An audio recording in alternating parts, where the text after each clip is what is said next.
Bonjour, bonsoir à tous, je suis Jérôme FZ et vous êtes bien sur le Morio Show. Nous sommes le 8 juillet 2022 et je suis en compagnie d'Evan. Bonsoir Evan. Salut, on est en été, il fait chaud et pour cette émission d'été, du coup, on vous propose un format actu, un format pour récapituler un petit peu toutes les nouvelles qui nous intéressent en 2022 et il y en a beaucoup dans le monde du manga aujourd'hui. Exactement. Et je pense qu'on a aussi une nouvelle personne à la technique qui nous permet de faire cette émission. Pour l'émission, c'est qu'on accueille Lucie à la régie, donc n'hésitez pas à envoyer plein de messages de bienvenue évidemment dans le chat pour l'accueillir. Et puis on va tout de suite commencer, je pense, avec des bonnes actus. Peut-être certains dans le chat, n'hésitez pas à le dire, en ont déjà entendu parler, en attendent plus, ont besoin de plus d'informations. Au programme, on va peut-être dire de quoi on va parler déjà. Carrément. On va parler de Berserk, puisqu'il y a quand même quelques news Berserk depuis qu'on sait que l'auteur est décédé et voilà, et la continuité du manga. On va parler de quoi d'autre aussi ? On va parler de Hunter x Hunter qui a fait trembler le monde entier avec son retour. Ouais. Mais pas que, il y a d'autres classiques. One Piece qui a beaucoup d'actu, toujours. De toute façon, le manga est très populaire, il y a toujours beaucoup de choses qui se passent autour de One Piece. Exactement, ouais. Qu'est-ce qu'il y a d'autre ? Il y a Bleach qui fait son retour en animé aussi, et plein d'autres choses. Et évidemment, JoJo's Bizarre Adventure, puisqu'on est en cours... pour la 6e saison, Stone Ocean, qui, je pense que les fans attendent la deuxième partie avec impatience. Donc, il y a aussi pas mal d'infos autour de JoJo en général, spin-off, jeux vidéo. Donc, on va aussi vous récapituler tout ça. Et on n'a rien oublié, je crois. Non, je pense que c'est bon pour le sommaire. Il y a aussi Dreamland. Oui, je me disais bien qu'on en oubliait un. Il y a aussi Dreamland. On va parler de Dreamland puisque c'est incroyable. Il y a un animé qui va être en cours de production. Enfin, donc après tant d'années depuis le début du manga, c'est assez fou que ça arrive maintenant, quoi.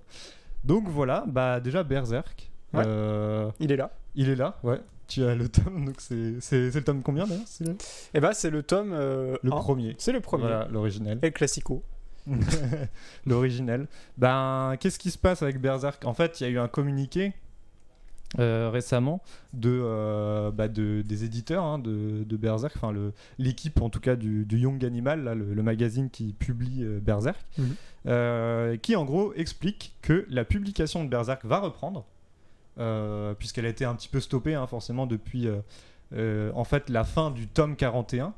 Le tome 41 est en fait le dernier tome dessiné en fait de la main de Kentaro Miura, donc l'auteur décédé de Berserk. Mais évidemment, avec lui, il a tous ses disciples qui ont beaucoup évolué au fil du temps. Et avec la supervision donc, d'un ami de Kentaro Miura, en fait, ils vont reprendre la publication des chapitres. C'est déjà en cours d'ailleurs. Il y a déjà 2 chapitres qui ont été prépubliés. Et écoute... faut voir ce que ça donne, quoi. Ouais. Alors comment ça se passe ? Comment ça s'est passé ce truc-là du communiqué moi quand je l'ai vu, j'étais genre wow. En plus il y a eu des traductions un peu dans toutes les langues et de ce communiqué. Et à mon avis il y a dû y avoir, c'est pas à mon avis, s'il y a eu des réactions très partagées parce que à la fois il y en a qui veulent garder cette œuvre qui est Berserk intouchée par son auteur parce que c'est difficile, c'est la flamme de création comme dirait Alexandre Astier, il faut la garder, il faut pas la partager, mais en fait il y a aussi comme tu disais son ami qui a tous ces secrets d'histoire que Miura a partagé avec lui et en fait je pense que c'est quelque chose qui va bien évoluer parce que c'est super encadré. Berserk c'est pas n'importe quel titre et ils ont fait vraiment ce choix là qui était aussi je pense le choix peut-être de Kentaro Miura si de son vivant il a peut-être dû penser à ça et ouais, moi j'ai été super surpris par ça parce que je sais pas exactement, t'as connaissance d'une œuvre comme ça qui a continué aussi grosse, quoi, surtout. Là, peut-être, il y en a, mais aussi grosse que Berserk, avec autant de fans, je pense pas. Ce qui est intéressant, du coup, c'est que vraiment, donc Koji Mori, qui est l'ami, qui est aussi un mangaka, et il avait ça, il a participé à des travaux de manga. Kentaro Miura lui a confié vraiment plein de suites, on va dire, à l'histoire actuelle de Berserk, il lui a expliqué comment ça allait se passer, vers où ça allait et comment ça allait se finir. Ouais. Et à une époque, c'était le seul, à part Kentaro Miura, à savoir vraiment la fin, quoi. Alors je pense qu'on me voit depuis tout à l'heure acquiescer en mode genre écoute active et tout. Ah mais... oui. Ah, un petit souci de décalage son, c'est ça? Bah, Ah, il y a une sorte d'écho. Ouais, ok. C'est peut-être les retours, oui. Est-ce que tu penses que c'est les retours de... Parce qu'il y a un petit décalage avec le... Dites-le nous dans le chat, hein, si jamais il y a un petit souci au niveau du son, qu'on règle ça. Ouais, un bouletto, toi qui es un expert en écho. Ouais. C'est une blague, hein. Ah ouais, le mec. C'était notre ancien technicien. Ça tire à vue. Mais ouais, on avait eu ce problème-là, tu sais. De petit écho, ouais. D'un espèce d'écho là qui était là, mais je pense pas que ça soit les micros qui chopent ça. Enfin... Si j'enlève totalement les retours. Vas-y, teste. Hein. Là, j'ai totalement enlevé nos retours. Je sais pas si... Remets ton casque. Si, je sais pas si tu... Ouais, t'entends encore l'écho? Bah, ça doit venir d'ailleurs, mais d'où? Il y a peut-être la fenêtre Twitch qui est ouverte, mais normalement, il n'y a que ça. Hein. Ou pas. Ou pas, il y avait le son. D'accord. C'est notre faute. Hein. Non, bah, on n'a pas vérifié. Mais en tout cas, c'est clear. Merci de nous l'avoir dit parce que ouais, depuis le début dans ma tête, c'est en mode c'est bizarre, j'entends et tout. J'entends à la fois le retour et à la fois notre voix en immédiat. Donc ok, bah écoute, c'est très bien. Donc ouais, on était sur le communiqué de Berserk et sur les choix un petit peu, les décisions. Ce que je disais, c'est en fait, après avoir eu du coup toute la fin de l'histoire en connaissance, il avait un savoir en fait, Kojimori du coup, et ben il a senti une lourde responsabilité en fait quand son ami est mort, et il s'est dit mais enfin il faut restituer ça au lecteur en fait. Et est-ce qu'il faut que je fasse une interview où je raconte tout, tu vois, est-ce qu'il faut que ça passe par la presse? Et en fait, quand ses disciples, enfin les disciples de Kentaro Miura sont venus, quand je dis les disciples, en fait c'est toute l'équipe qui travaille avec lui, les assistants, tout ça. Ils sont venus, ils ont proposé d'adapter un truc, enfin un bout quoi.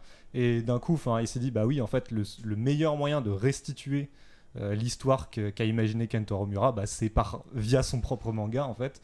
Mais du coup, ils se sont vraiment... Enfin, ce qu'il explique, Kojimori, c'est que les disciples, enfin toute l'équipe a vraiment mis les bouchées doubles, quoi, fait des efforts pour essayer d'avoir un niveau de dessin très similaire en fait à celui de Kentaro Miura. Et d'ailleurs, Lucie, si tu as les images, tu peux mettre une planche là, parce qu'on va voir à quoi ça ressemble, les chapitres prépubliés. Peut-être d'abord, donc ça c'est le communiqué. Ouais, le communiqué qui était sur Twitter, qu'on va voir bientôt. Mais tu vois, je ressentais le truc, et en fait ils en parlent aussi, c'est le truc de responsabilité. C'est le fait d'assumer une responsabilité sur ce travail en fait, de restituer quand même s'il dit je suis pas forcément capable de dessiner comme Miura, et de restituer ce truc. Donc on le voit là, le communiqué qui est sorti sur Twitter dans plein de langues. Hein. Ouais. Et c'était très solennel quoi en fait, comme façon de reprendre le truc en disant je prends la charge quoi, à voir comment ça peut évoluer, parce que c'est difficile je pense de faire une œuvre où c'est pas toi mais tu reprends le truc, enfin je sais pas, moi pas beaucoup de personnes auraient fait ce choix je pense.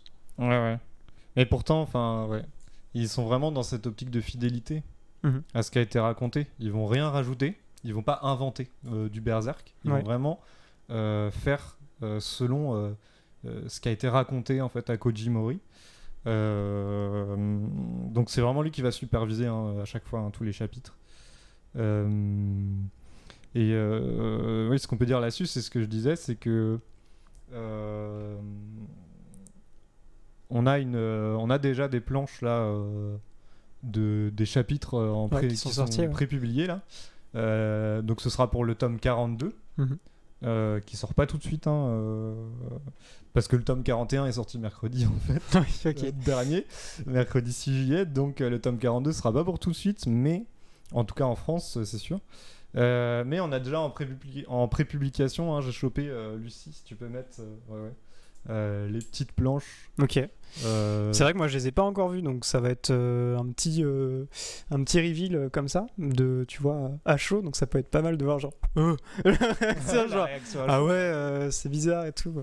Voilà, c'est ça. Ok, d'accord. d'accord. Là, tu vois ça et tu dis c'est qui, enfin. C'est qui C'est qui C'est qui Non mais oui, d'accord, ok, ouais, je vois. Est-ce qu'il est vraiment mort? Non mais enfin, ouais. Ça va. Après, c'est vrai que son style a énormément évolué aussi au fil des années. Il a pas mal bougé quand tu vois les premiers tomes. Hein, on l'avait fait, on les avait lus, hein, les premiers tomes pour notre émission sur Berserk quand on était en radio. Et je pense qu'il a pas mal évolué depuis. Mais c'est marrant là. Vous voyez là, attends, je suis flou. Vous voyez là, c'est quasiment la même de profil et tout. C'est le même profil qu'on a sur la case de maintenant. Ouais. Et ouais, bah ça reprend bien du coup l'ambiance parce que ça se trouve ils se sont inspirés des planches, je pense, de Miura, de la composition. Et ouais, là c'est beau aussi. Ouais, c'est beau. On sent, j'ai l'impression, ou alors c'est vraiment placebo, j'ai l'impression quand même qu'il y a une patte qui est différente, malgré tout. Mais je pense qu'il faut avoir l'œil fin pour le décrypter. Ouais. Vraiment où sont les différences. Mais du coup, effectivement, ça, c'est pas dessiné donc, ce qu'on voit là par Kentaro Miura, mais donc par l'équipe qui a vraiment bossé à fond. Donc c'est dans le chapitre 366, c'est-à-dire le dernier chapitre qui a été prépublié et qui sera donc le deuxième chapitre du tome 42. Parce qu'il y a eu 2 chapitres, 365 et 366 en prépublication du coup. Ok, ouais. Donc j'aimerais vraiment avoir aussi les retours des lecteurs assidus. Pour voir peut-être qu'ils ont senti ce truc, ce passage. Faudra voir. Hein.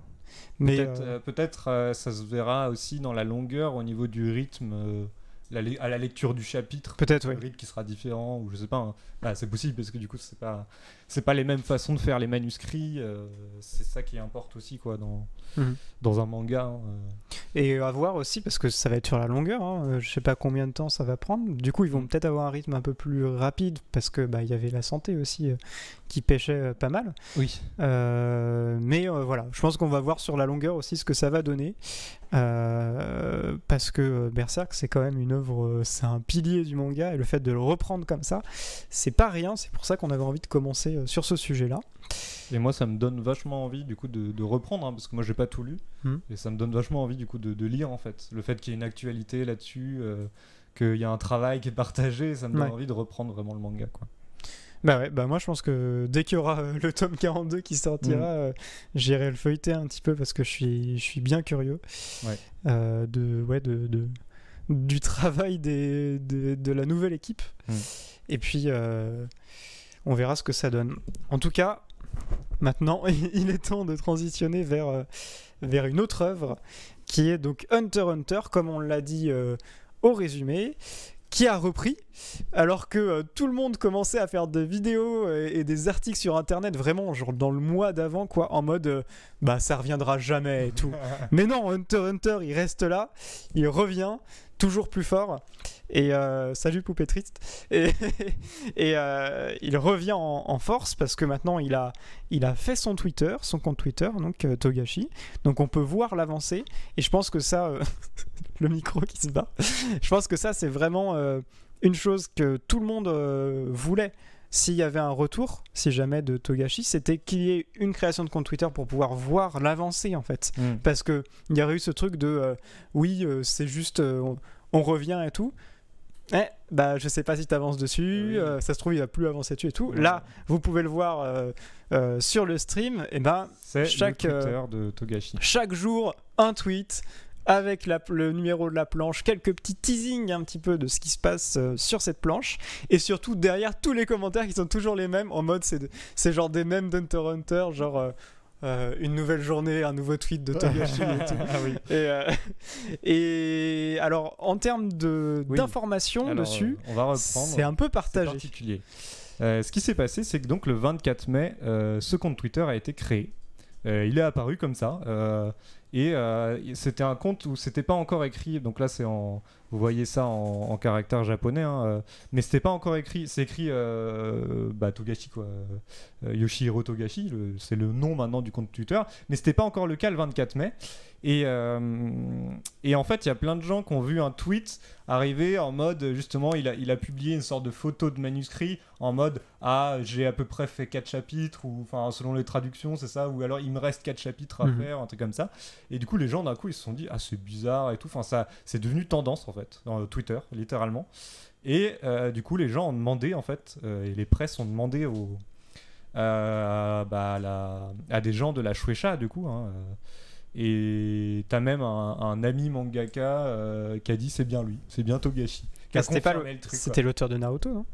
Oui, il me semble. Ouais. C'est toujours lui qui est dans les bails de c'est le pote de tout le monde, genre, j'ai l'impression. Et en fait, ce qui s'est passé après, c'est qu'effectivement, Kana, donc en France, qui édite Hunter x Hunter, a confirmé, a fait un article sur son site avec des informations officielles. Du coup, je pense, si c'est Kana, après des fois il y a des ponts entre la France et le Japon qui sont pas faciles à traverser, mais vraiment un truc pour confirmer que le retour était là, le retour de la série était là, mais on sait pas vraiment pour combien de chapitres, c'est flou, parce qu'il y a certains qui pensent que c'est 6, 10, et en fait, au Moriocho, on n'a trouvé absolument aucune info fiable sur le nombre de chapitres, donc on verra. Il n'y a rien de sûr là-dessus, mais bon, je pense que ce serait... Enfin, je sais pas comment il le sent d'un point de vue... Je sais pas comment il est d'un point de vue santé, d'un point de vue travail.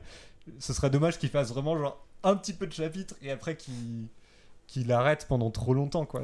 On n'en sait rien parce qu'il n'y a pas de communiqué là-dessus. C'est vrai que c'était quand même en pause depuis novembre 2018, donc ça commençait à dater. Et je pense que tout le monde se demande, ouais, mais pareil, c'est bien, mais pour combien de temps ça va tenir ? Et je pense que c'est la dernière chose qu'il dirait, en fait, son état de santé, parce qu'il y a beaucoup de secrets là-dessus toujours. C'est la vie privée, après. Et dans le domaine encore plus, parce que c'est un sujet sensible, on vient d'en parler avec Berserk juste avant.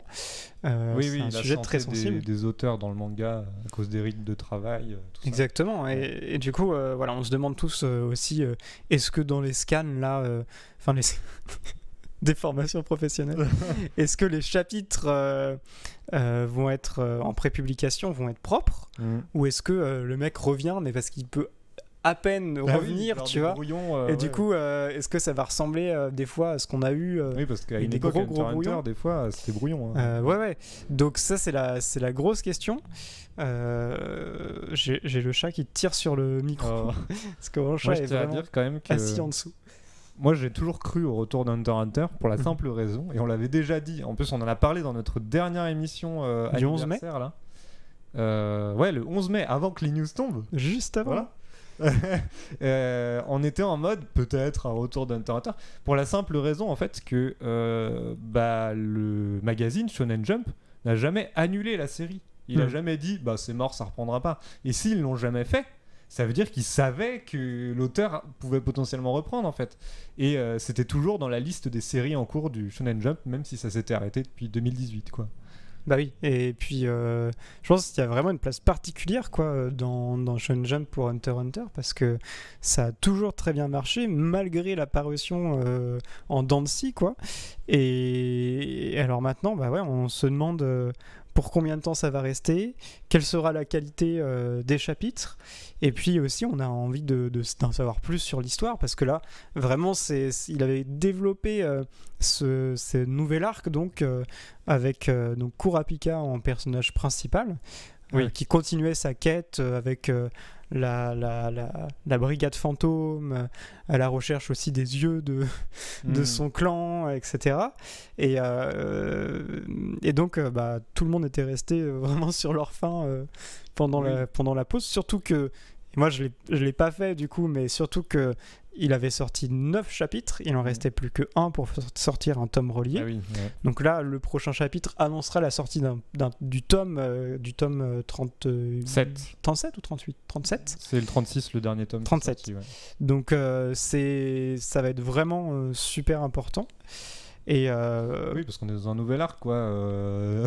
Togashi nous dit il y a un nouveau continent. Il y a une expédition qui emmène un peu tout le monde là-bas, et c'est là que Kurapika va faire partie en fait d'une intrigue.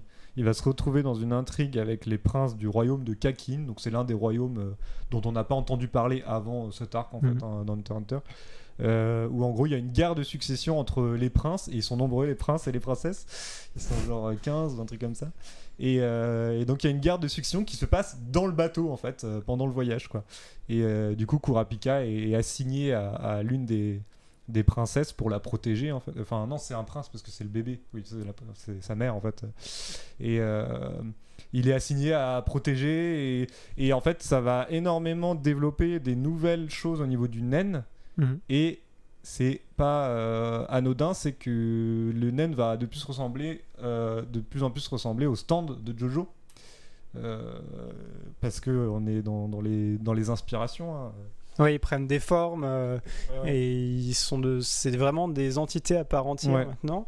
Et donc il a créé tout cet environnement autour de ce nouvel arc très complexe, et donc ça prouve encore une fois que ce qu'il disait en interview, Togashi, de toute façon je finirai la série ou je mourrai avant, c'est je vais pas abandonner à cause de mon état de santé. Et ça le prouve, voilà, cette complexité, parce qu'il aurait très bien pu rusher son manga parce que voilà, il a pas la santé, etc. Et faire un arc aussi complexe, ça montre que, avec autant de personnages, nouvelles mécaniques, ça montre qu'il aime son œuvre et qu'il a vraiment envie de la développer. À un point où tout le monde se disait, pendant justement cette grosse pause, Togashi, mec, qu'est-ce que tu fous, tu devrais prendre un assistant, et du coup tu pourrais dessiner, il pourrait dessiner, et toi tu ferais l'histoire, et ce serait bien plus simple. Et on en revient à cette flamme qui est indissociable, la flamme créatrice, et pour certains tu peux pas la partager quoi. Et c'est ce qui se passe un peu avec Togashi. Malgré sa santé, le mec il a attendu 4 ans pour revenir tout seul, sans assistant. Donc il y tient à son œuvre, et ça on peut être sûr, on peut lui faire confiance en tout cas là-dessus. En tout cas, n'hésitez pas à nous dire si vous voulez, si vous avez des questions sur ces infos-là, peut-être qu'on pourra vous répondre. On va continuer avec un grosse séquence Jojo là, parce qu'il y a pas mal de news sur plusieurs formats différents. Déjà, je pense ce que les gens attendent, la série, deuxième partie, donc épisode 13 à 24 de Stone Ocean du coup. C'était sorti le 1er décembre sur Netflix en simultané à l'international. Ça va être le même mode de diffusion, ils vont continuer dans le même délire sur Netflix. Et en fait il y a un trailer qui est sorti le 2 juillet, un nouveau trailer pour annoncer un petit peu, pour donner un peu les clés de l'intrigue et annoncer la date de sortie. Oui, qui est le 1er septembre, si c'est bien ça. Et en regardant un petit peu ces news, donc 13 à 24, donc ça confirme bien que c'est pas la fin, et qu'il y aura donc peut-être 39 épisodes, 36. Ça a l'air d'être entre ces épisodes-là. Et donc c'est pas la fin. Et donc le trailer, il est plutôt classique, surtout pour les gens qui ont déjà lu le manga. Il n'y a pas de grosses surprises. On a eu des petits designs de personnages qui font plaisir. La CG, c'est le gros point important. Bon, j'en ai pas tant vu que ça. Dans le trailer, on voit pas. Ils vont pas forcément choisir les moments. Les moments les plus stylés. Mais surtout, c'est un an d'attente entre deux presque, patchs d'épisodes pour 13 épisodes. C'est assez particulier du coup. C'est ça où les gens sont un peu mécontents quoi. En même temps, je comprends, c'est dur de suivre un truc avec un an d'écart quoi. Tu vas plus t'en souvenir. En fait, Et moi j'ai bien fait de lire le manga avant. Mais on va voir ce que ça donne. Les gens sont ultra touchy maintenant sur cette saison-là. C'est bien dommage parce que c'était vraiment la saison où on avait dit, je crois, peut-être dans nos anciennes émissions, il faut pas il faut pas que ça se plante parce que c'est la série qui est la moins aimée, Stone Ocean, etc. Faut essayer de la mettre en valeur un peu, quoi. Et là, ça continue sur cette lancée. On espère que le prochain batch d'épisodes, il va être peut-être encore meilleur que ce qu'on a eu. On a Giorno en photo en tant que geôlier, c'est incroyable. Mais ouais, peut-être on peut espérer un nouveau générique. Ça serait cool, ça. Oui, je pense ça serait super cool. Je pense que oui, quand même. Ce serait dommage. Moi, l'ending, je l'adore, donc j'ai envie de le garder. Oui. Mais ils vont changer aussi, si je pense. Non, ils vont pas. Regarde, mec, que l'opening. La partie 4, il y a un ending en fait. Ouais, c'est vrai. Donc ça dépend. Ça dépend vraiment. Ouais. Mais bon, Netflix fait la sourde oreille. Zéro plan pour diffuser autrement leurs épisodes. Oui, non. C'est sûr. Et salut Baka, salut. Écoute, on parlait de Hunter x Hunter et Berserk là. Et là on est sur Stone Ocean, on est sur la catégorie de JoJo. Je sais pas si t'as vu le trailer, aussi ce que t'en as pensé aussi. Ouais. Mais voilà, tu sais, à un moment on a vu un autre trailer d'animé et on se dit oh bah ça c'est sa sauce par rapport à... Après c'est peut-être parce qu'on est juste habitué en fait, parce qu'on connaît l'histoire et que les gens qui se disent oh qu'est-ce qui se passe, il y a Joline et Anasui qui vont s'embrasser là, qu'est-ce qui se passe et tout. On va en parler justement. Pour ceux qui suivraient l'histoire dans l'animé du coup et qui n'auraient pas découvert le manga à l'avance, qu'est-ce qui se passe? Joline était à la fin des derniers épisodes là, elle s'envoyait elle était allée envoyer en isolement pour aller enquêter justement, essayer de retrouver des choses. Je sais plus exactement à quel moment du récit ça se situe, mais en gros c'est elle va rencontrer des nouveaux sbires du père Pucci en isolement, et le trailer montre vraiment un objet, l'os là, le fameux os qui a été donné à Pucci là, et donc ça semble vraiment être un objet central pour le coup. Donc à quoi va servir cet os, tout ça. Donc ça, je pense que vous allez commencer à le découvrir dans ces 12 prochains épisodes. Et on voit également une sorte de bébé vert. Je pense que c'est très intriguant ça, pour ceux qui connaissent pas. Donc voilà, qu'est-ce que ça va être. Ça, c'est tout le suspense est laissé là-dessus pour le coup. Et puis voilà, et puis comme d'habitude, vous allez voir des stands de plus en plus incroyables. Oui. Là pour le coup la partie 6 c'est vraiment, ça commence vraiment à être le level upping des stands particuliers avec des pouvoirs de plus en plus bizarres. Donc là franchement Araki s'en était donné à cœur joie, donc ça va être génial de voir ça en animé quoi. C'est String qui fait une tête bizarre, Hermès, exactement. Et justement en parlant d'Araki, il y a eu l'Anime Expo en début de semaine là. Donc c'est une grosse convention animée à Los Angeles, et il y avait Viz Media qui était sur cette convention et qui s'occupe de pas mal de licences au Japon, dont Jojo, et qui apparemment a transmis des vidéos de Araki. C'est assez. J'en ai récupéré une pour montrer un petit peu. C'est assez rare d'avoir des messages d'Araki, mais à chaque sortie, n'empêche, on a eu ce truc-là. Donc c'était la première fois qu'on avait des nouvelles d'Araki depuis sa pause. Ouais. Tu vois, qu'il avait annoncé sa pause et tout. Parce que il me semble que quand il a annoncé sa pause, il y avait déjà eu Stone Ocean qui était annoncé en animé. Donc on le voit, si je me rappelle bien, avec son petit pull là, le mec il est en vacances quoi. Enfin en vacances plus ou moins. Je sais pas si tu la prépares Lucie, la petite vidéo d'Araki. Je sais pas si ça va. Alors ne mets pas le son, essaye d'enlever le son de la piste avec la mixette, n'hésite pas, ce sera plus simple. Mais donc là on peut voir le trailer dans la télé, c'est vrai qu'on l'a passé, qui est tout faible. Ah si, c'est bon, on le voit pas mal. Je pense qu'il faut qu'on mette plus de luminosité sur la télé. On peut, ouais, mais en fait, je pense que c'est notre moyen d'éviter les DMCA, tu vois, d'éviter les droits d'auteur, c'est de le mettre sur la télé cathodique, et je pense qu'en vrai on peut clutch là-dessus. Je crois que grâce à ça, on va éviter à jamais de se faire bloquer, comme notre dernière émission qui a été bloquée et qu'il va falloir un petit peu rééditer pour pouvoir la sortir proprement, parce que en fait on a eu plein de passages qui ont été coupés par YouTube et Twitch, Et donc, pour passer des extraits de Bakuman, c'est un peu dommage. Donc, je sais pas exactement comment est-ce qu'on va faire, mais c'est con, quoi. Tu vois, on se dit, ouais, allez-y, tu sais, genre, imagine pendant le montage, tu vois, du live, on va faire, ouais, on vous montre un extrait. Et genre, ça va recouper au moment, voilà, le bon extrait et tout. Donc, peut-être que plus tard, ce serait un bon moyen de bypass les copyrights que de montrer les vidéos là-dessus, peut-être. Oui, et puis surtout que le but, enfin les trailers, vous pouvez tous les retrouver de toute façon sur internet. Le but, c'est aussi d'apporter la matière visuelle de ce dont on est en train de parler, quoi. Ouais, strabisme qui dit puis le cathodique, c'est incroyable. Exactement. C'est la première fois qu'on le met ici parce que normalement on a un autre cadre, un autre plan de cam qui est en face, qui est sur le pupitre, mais comme là on est juste à parler en mode news et tout, on se dit autant le ramener ici. Ça peut être pas mal. Et en effet, c'est plutôt pas mal. Salut, t'as fait un regard caméra, Jérôme, tu m'as séduit. Bah mec, regarde, je te fais des regards cam quand tu veux, mec. Hop, intense.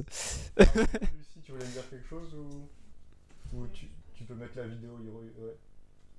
Alors, moi j'ai envie de voir Araki avec son petit pull. C'est quand tu veux, Lucie. Il a vraiment mis en mode vacancier, quoi. Le mec, il est genre, c'est bon, je suis entre deux parties. Non, mais je sais qu'il avait un t-shirt décoré manga et un pull décoré manga. C'est les deux manga. Ouais, les deux, il me semble. Et quand on l'a. Ouais, il va arriver. Incroyable. Je vérifie bien que le son est activé sur la piste. Araki qui nous rejoint ce soir en interview. Alors comment ça va, Araki? Bon, il est un petit peu paralysé par le stress, malheureusement, mais normalement il devrait pouvoir nous parler. Voilà. Peut-être tu peux enlever mettre en full screen. Ouais, pour les sous-titres. On va vous traduire ce qu'il a dit en gros. Après.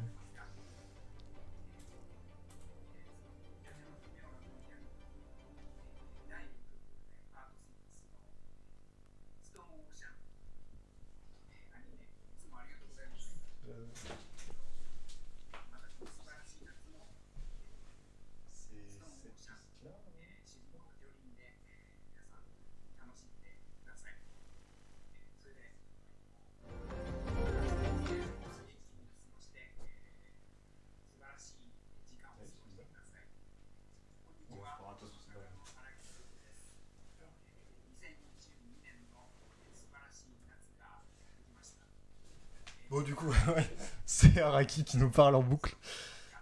Je sais pas si on nous réentend. Tu peux nous remettre. C'était juste histoire de dire en gros qu'est-ce qu'il raconte.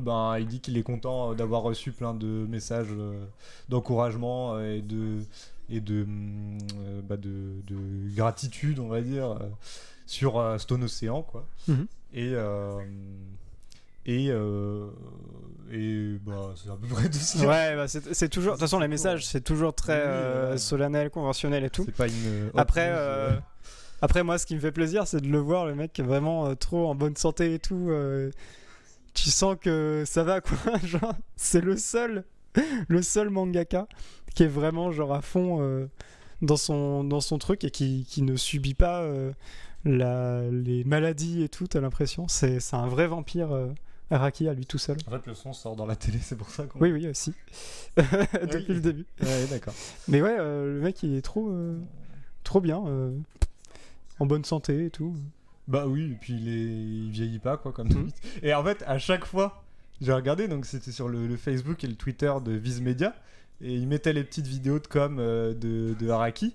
Et à chaque fois, le premier commentaire qui est en dessous, c'est des gens qui disent... Comment ça se fait qu'il a pas pris une ride ou alors l'âge éternel, la jeunesse éternelle de Araki. C'est toujours là-dessus, quoi. C'est génial. Mais je pense que à chacune de ses interventions, il y aura toujours ça parce que je pense que le mec il prend juste bien soin de lui. Il a fait son switch sur du Shonen Jump à l'Ultra Jump, ce qui lui a permis vraiment de prendre un peu du recul sur ses créations et d'avoir un peu plus de temps aussi pour sortir ses chapitres, même si après il en sort des plus gros. Hein. Avant c'était du 19 pages par chapitre jusqu'à le tout début de la partie 7, Steel Ball Run.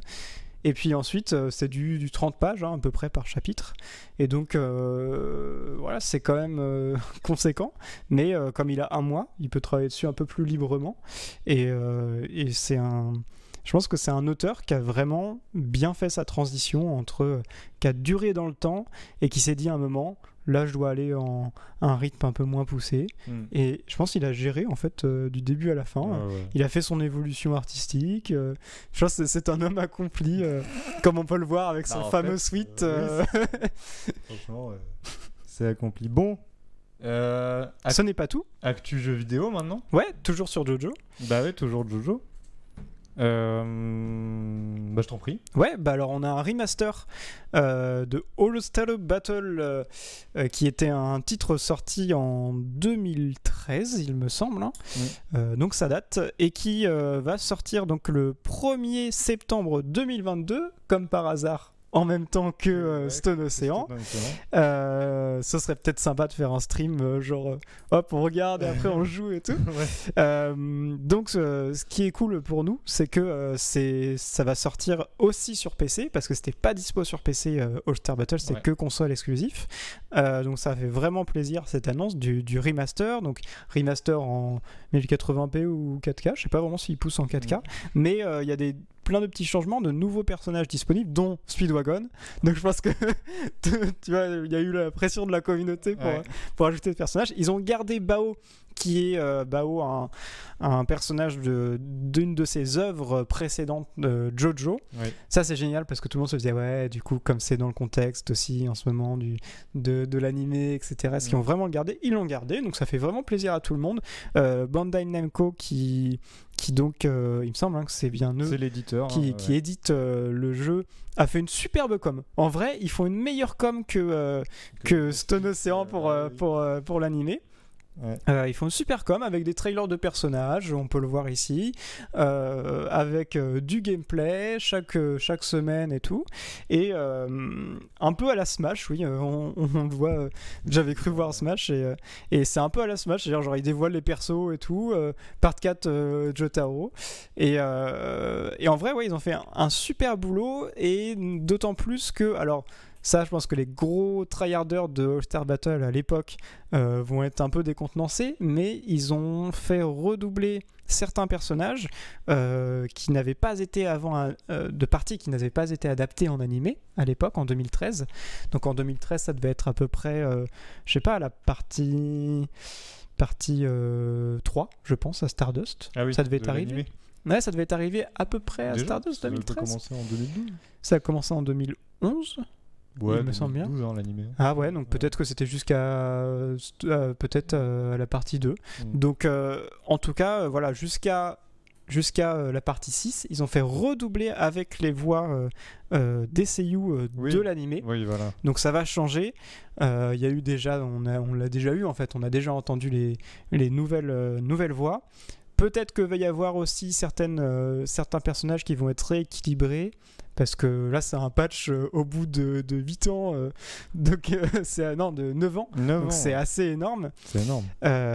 Mais moi je suis très très très... On voit Foo Fighters aussi qui est, je pense pour célébrer l'animé, qui est rendu disponible, avec deux nouveaux terrains de jeu de Stone Ocean.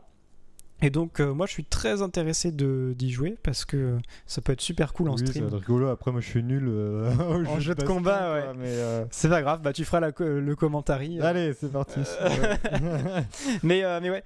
Donc ouais, super nouvelle, et puis Bandai qui a vraiment géré sa com.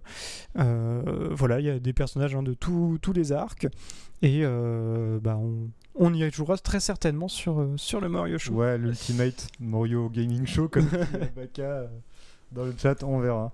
Alors il y a une nouvelle news, enfin c'est pas vraiment une news, c'est plus une veille. Il y a toujours le spin-off Josuke All Horse là, on vous en avait déjà parlé, qui continue d'être publié chapitre par chapitre. Il y a 6 chapitres qui sont sortis pour l'instant. Ouais. Alors, de quoi il parle, ce spin-off? Il va s'intéresser en fait à tous les sbires de Dio qui ont bossé pour Dio à l'époque de Stardust Crusader et qui en fait sont un petit peu hantés par le souvenir de Dio. La voix de Dio résonne encore dans leurs rêves, dans leurs cauchemars. Il y a vraiment un côté, le charisme de Dio qui a charisme. Une empreinte, en fait. Ouais, l'influence en fait, la manipulation de Dio qui a une empreinte même après sa mort, même après sa disparition. Et du coup, le personnage principal, c'est vraiment All Horse pour le coup. C'est vraiment lui qu'on suit depuis le début. Il va revoir certains de ses anciens collègues, on va dire. Il va y avoir, on a déjà revu là dans les 6 chapitres qui sont sortis, donc on a déjà revu Maria, tu sais, qui avait le stand de l'aimant, la fin de l'électricité là, qui aimante Joseph et meilleur épisode.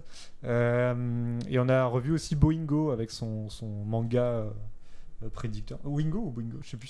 C'est Kid Ghost. Ouais, je sais plus. Mais avec son stand Tots là, avec le manga qui prédit l'avenir. Et donc il y a une intrigue un peu qui se joue avec ces personnages là. Et qu'est-ce qui se passe? Et ben en fait, il va être emmené à aller à Morio, All Horse, parce que il y a un faucon. Un deuxième faucon, parce qu'il y avait Pet Shop en fait qu'on a vu dans Stardust Crusader qui gardait l'entrée du manoir de Dio. Et ben en fait là on nous annonce qu'il y a un deuxième faucon qui existait à l'époque et qui a un autre stand. Alors un stand très particulier puisqu'il fait revivre des événements passés à des gens, à des cibles en fait. Donc c'est à dire que n'importe qui peut reproduire les actions et les gestes d'une autre personne dans le passé en fait. Et donc c'est une sorte de Moody Blues, pardon. C'est déformé par les. Il a dit le G-word. Ouais. Moody Blues un peu, mais sauf que les effets sont réels, quoi. C'est pas que de la vision. Je sais pas s'il y a des gens dans le chat qui se sont intéressés à ce spin-off. Baka par exemple. Moi ça m'a quand même surpris parce que dès le début t'as la cousine de Kakyoin qui arrive. Oui, il y a la cousine de Kakyoin. Et ça c'est fou parce que c'est vraiment un truc, une question de qu'est-ce qui s'est passé pour sa famille après et tout, après sa mort. Donc c'est cool d'avoir ce genre de retour. Après c'est des spin-offs donc c'est pas écrit par Araki, on le reprécise. Oui c'est sûr.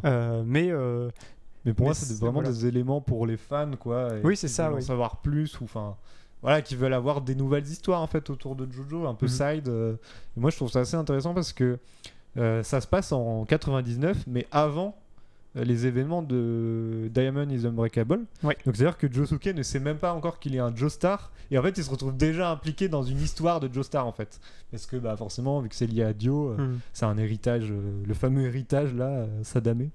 Bloodline, enfin, les mots qu'il y a dans chaque partie de JoJo quoi. Et enfin c'est vraiment et du coup il va vraiment, enfin là bon pour l'instant l'intrigue en est qu'à son début hein, mais il va vraiment y avoir une alliance entre All Horse et Josuke pour résoudre ce truc là, pour voir comment ils vont se débrouiller pour récupérer le faucon et tout, qui commence à faire déjà des ravages dans Morio quoi. Tu vois, on apprend des choses Casenaro qui savait pas que ça existait. C'est agréable à lire hein. Il y a des belles compositions certaines fois et donc là tu me disais il y a 6 chapitres qui ont été prépubliés. Le nom, peut-être je donne le nom en entier pour que les gens le retrouvent. Ouais c'est un peu plus difficile à trouver. JoJo's Bizarre Adventure, Crazy Diamond, Demonic, Heartbreak. Donc Heartbreak comme le cœur qui se casse. Voilà. Qui se casse. Qui est disponible sur Mangadex, traduit par Stairway to VF, qui est la référence hein, pour la traduction, la fan traduction de JoJo.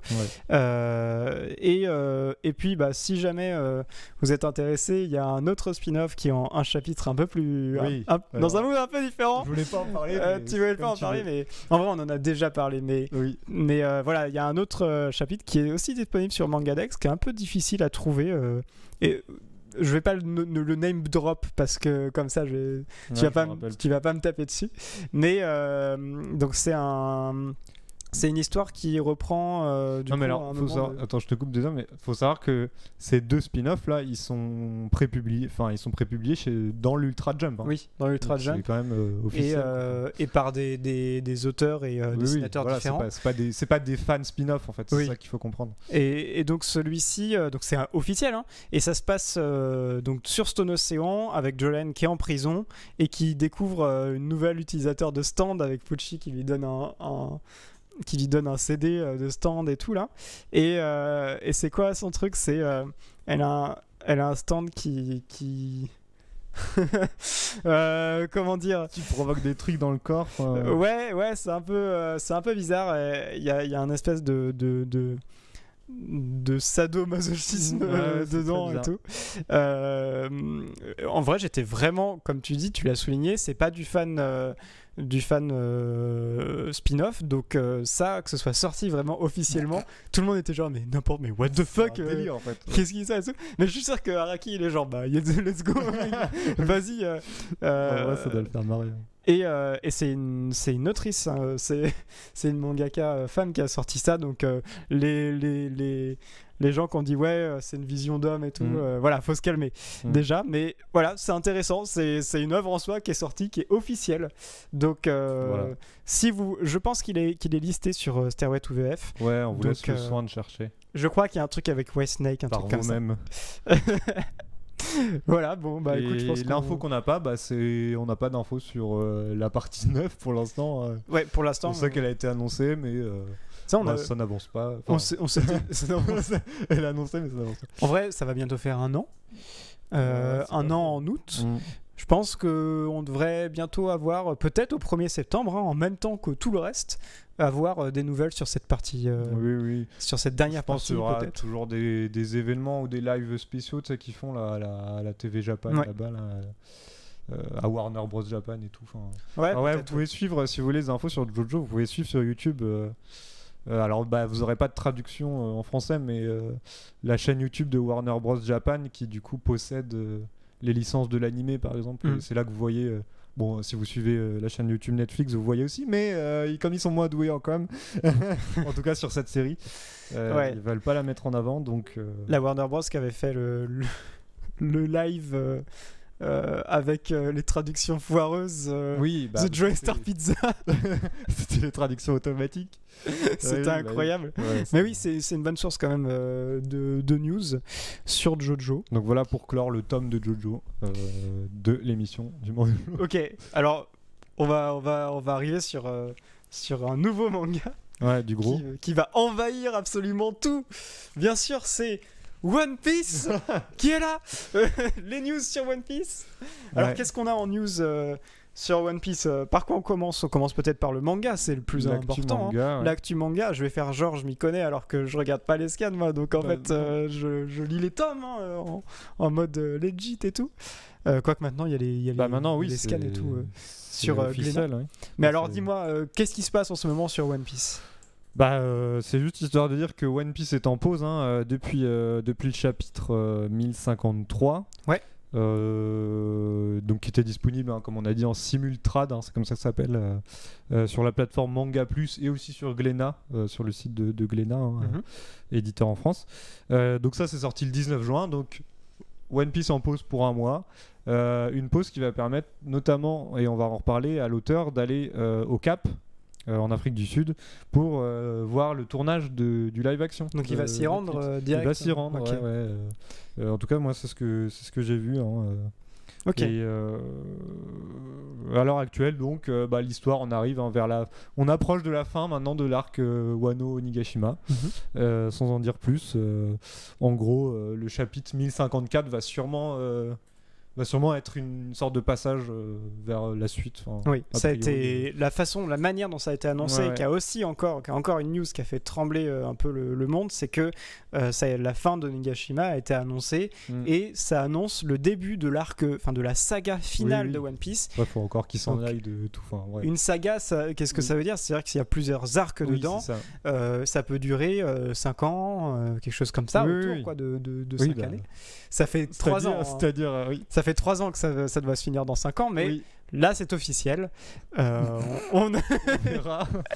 On verra. One Piece qui devait durer 4 ans à l'origine. Et vous le voyez depuis tout à l'heure derrière nous, on a aussi les images du film Red, qui est le nouveau film d'animation de One Piece qui va sortir là le 10 août en France.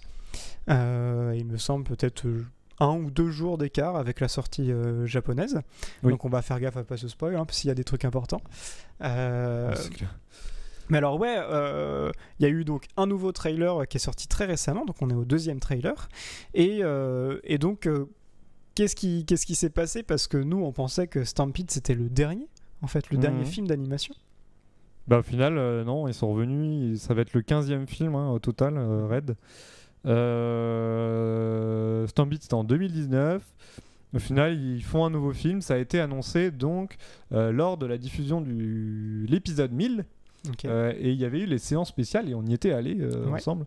Les séances spéciales au cinéma autour de l'épisode 1000. Et ils avaient passé une sorte de premier teaser annonce en fait du film, en présentant une affiche toute rouge où on voit une affiche où on voyait un personnage féminin ailé avec des ailes qui semblait chanter dans un casque, machin. Donc déjà ça a intrigué tout le monde parce que se dit il y a plein de théories quoi qui sont direct apparues avec cette affiche. Qui va être affichée bientôt, on la voit là dans la télé, mais plein de théories en mode est-ce que c'est quelqu'un qui vient des îles Célestes parce qu'elle a des ailes, machin. Et en fait il a fallu attendre on la voit avec les quelques phrases là qui semblent dire que la voix est importante. Voilà, qu'il y a un truc, il y a un délire avec la voix, et on le voyait déjà pendant cette espèce de premier teaser, on voyait des lignes d'écriture musicale, de partition. Donc ça c'est assez bon. Qu'est-ce que ça veut dire? Et le titre surtout, Red, en sachant que très vite après, Oda a dit en gros ça a été dit que Shanks allait être dans ce film. Oui, et d'ailleurs le logo a les cicatrices du personnage de Shanks, qu'on peut voir même derrière moi, ici, là, à côté. Oui, c'est la figurine de le petit Shanks. foreshadowing. Ouais. Et alors oui, donc nous on a vu ça, on a vu au cinéma, donc l'annonce avec le visage de Shanks qui a révélé le logo et tout, donc on était comme des petits fous et tout. Et après directement il y a eu les questions de mais est-ce que ça va être canon comme film? Est-ce que ça va être semi-canon? Pas canon du tout.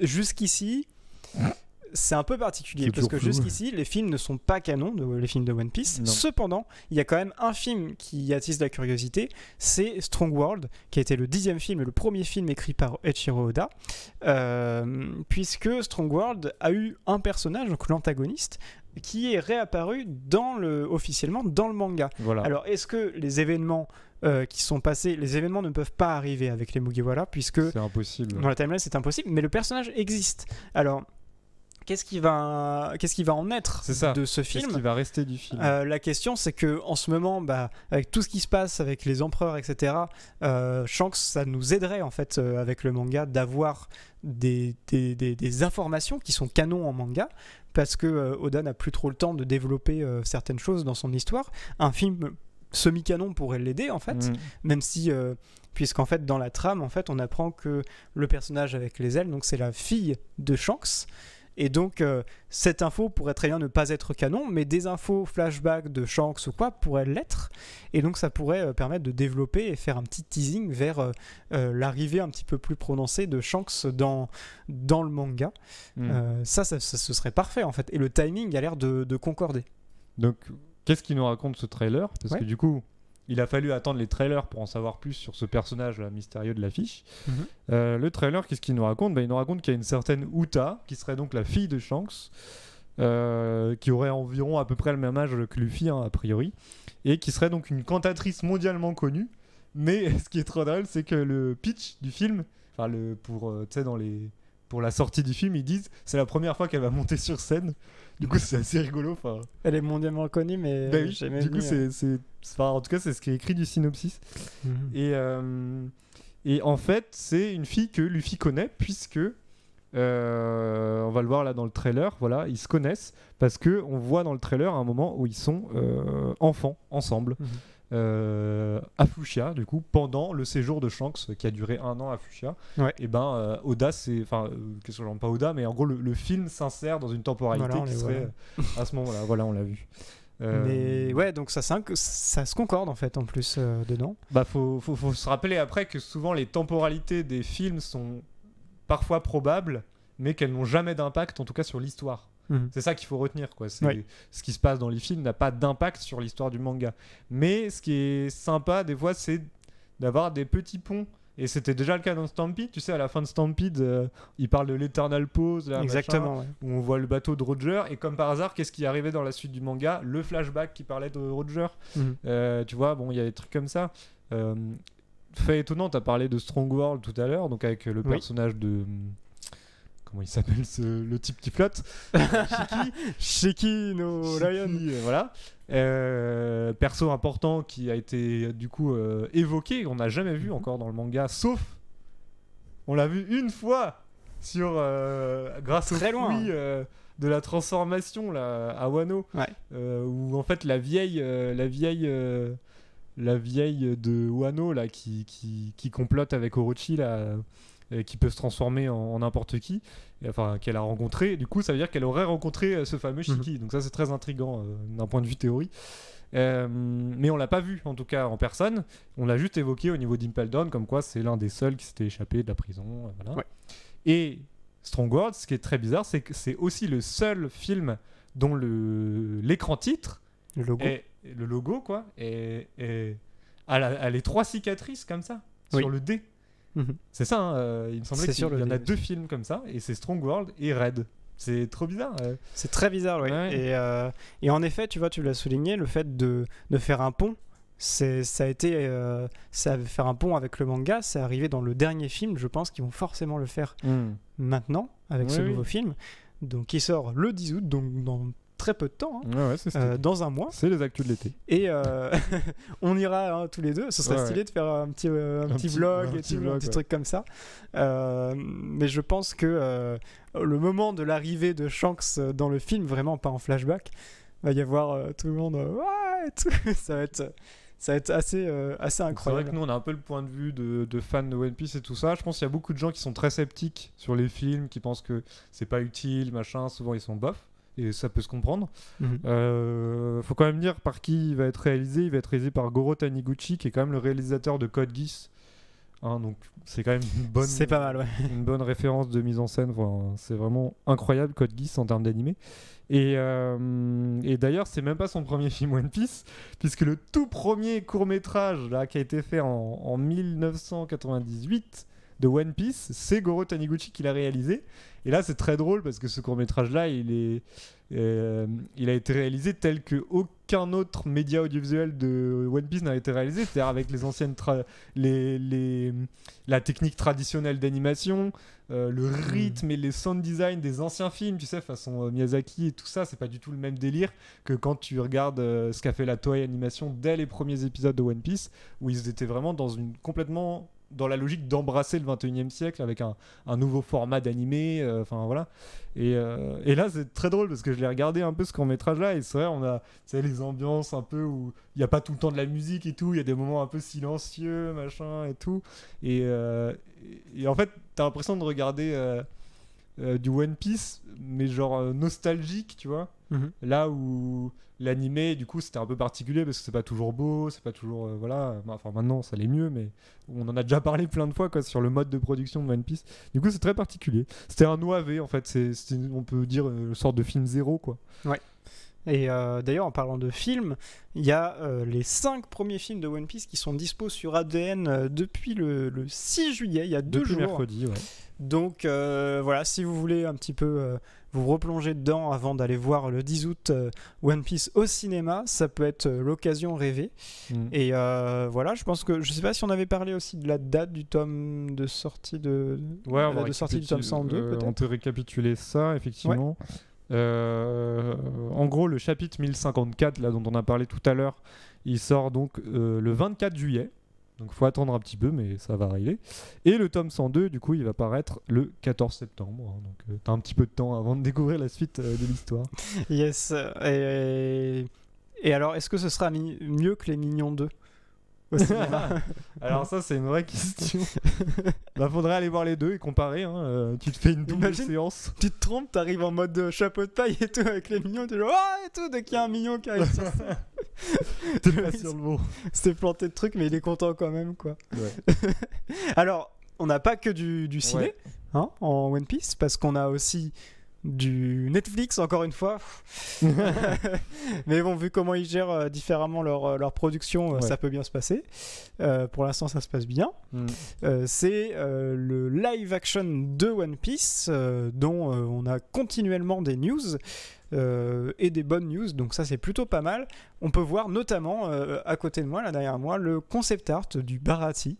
Donc c'est quand même assez impressionnant. Et donc là, la version semi-construite, parce c'est en construction, on peut voir les grues derrière. Donc on a eu ce trailer de découverte, de concept art. C'était une sorte de vidéo coulisses en fait. Ouais. Exactement.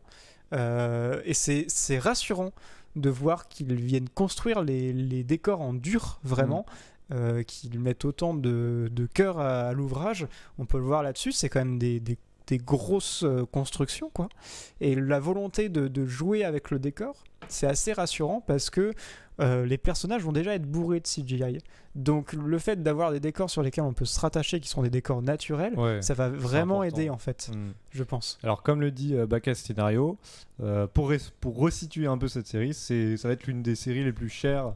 Alors pas seulement de Netflix, parce que c'est une des séries vraiment très chères dans les palmarès des séries audiovisuelles de tous les temps. Et qu'est-ce qui a été dit 10 premiers épisodes pour une première saison, quoi. Retraçant l'arc East Blue, quoi, globalement East Blue.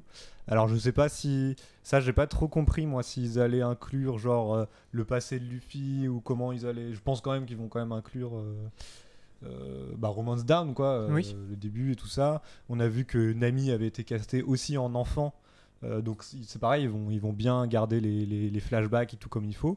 Ça doit être particulier de réfléchir à adapter tout ça dans une série de 10 épisodes là, dans une série. Parce que du coup, si ça va jusqu'à, a priori, ça irait jusqu'à Lockdown, quoi, voire peut-être jusqu'à Rivers Mountain. Je suis pas sûr du tout. Moi, je pense que ça s'arrêtera sur Lockdown. Il y a le meilleur moment pour s'arrêter sur Lockdown, c'est le moment avec il y a la tempête et tout, il y a le phare au loin. On est genre, on va bientôt arriver dans Grand Line, et ils répètent leurs rêves chacun. Ah oui, c'est ça. Et ça s'arrête là-dessus. C'est le meilleur truc. Alors, ça me fait peur des épisodes pour tout East Blue quand même, mais il faut savoir que quand tu regardes un petit peu comment peuvent se composer les choses, en fait, tu vois que ça peut totalement passer sur 10 épisodes.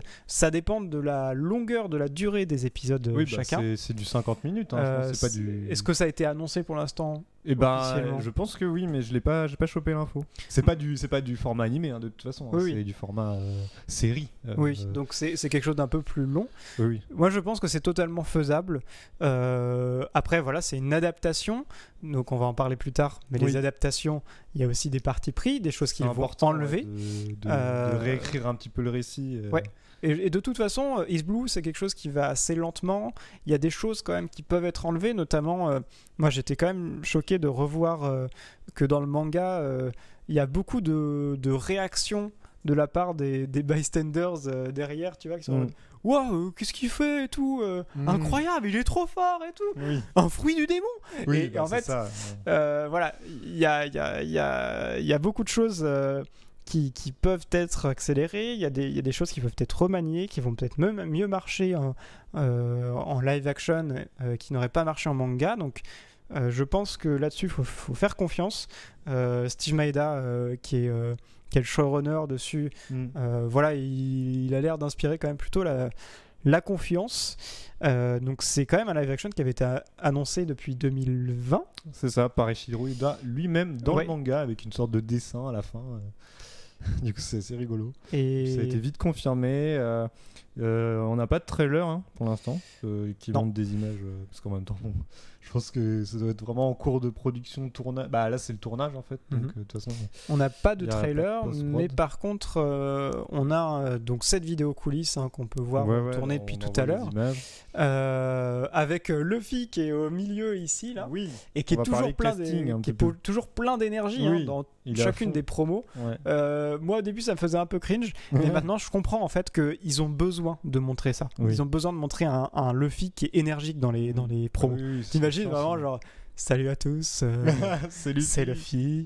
Bah Non, il est vraiment. Allez, je vous fais visiter le. Il est vraiment en mode let's go comme ça. Ouais, il les a coupés à moitié là. Hey, let's go. Et genre c'est trop bien.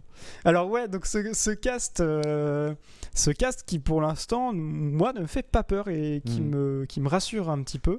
On a eu pas mal de personnages, hein. On a eu déjà tout le cast des membres de l'équipage sur East Blue, à savoir donc Luffy, Nami, Zoro, Usopp, Sanji. Et on a eu plein d'autres personnages, on peut le voir derrière moi. Donc on a eu Shanks déjà, oui. qui est joué par Peter Gado.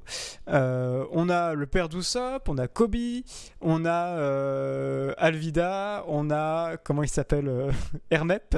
Oui. Voilà le meilleur perso. On a Zeph, il me semble aussi. On a Zeph et oui, alors Zeph qui est en bas à droite là, et Zeph qui est pour moi l'un de mes castes préférés parce que honnêtement, on dirait le même, on dirait vraiment un cauchemar en cuisine. Tu vois, un cauchemar en cuisine. Oui, la version. Et juste en bas, d'ailleurs, il y a aussi Garp qui, j'ai l'impression que les personnages plus vieux, ils sont en train de les clutch parce que le casting pour ces personnages-là est vraiment très cool.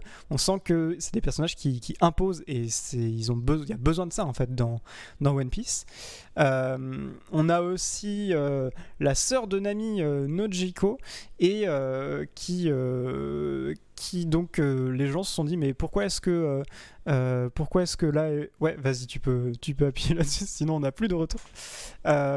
Donc ouais, la sœur de Nami qui est Nojiko, et les gens ont dit bah pourquoi ils ont choisi quelqu'un de noir et tout, et en fait pour moi en fait j'ai même pas, la question ne se pose même pas, parce que ce qui est intéressant avec la sœur de Nami, c'est que c'est une sœur qui n'est pas reliée par le sang, parce qu'ils ont été Nami, trouvés. Oui, Nami non plus, enfin oui. Oui, ce sont deux sœurs qui ne sont pas liées par le sang parce que elles ont été recueillies par leur mère adoptive en pleine bataille et tout. Et moi, je trouve que en fait, c'est encore plus compréhensible à l'image là comme ça, d'avoir deux ethnies différentes, parce que on direct on chope le truc de ok, elles sont pas reliées. Sœurs mais adoptives. Et voilà, quand je parlais de choses qui pouvaient être raccourcies, ça c'est quelque chose qui permet de faire comprendre instantanément. Le cinéma. Le cinéma. Donc voilà, on a Arlong aussi, qui a fait parler aussi en mode alors en fait on n'a pas de personnage qui est noir en fait dans One Piece.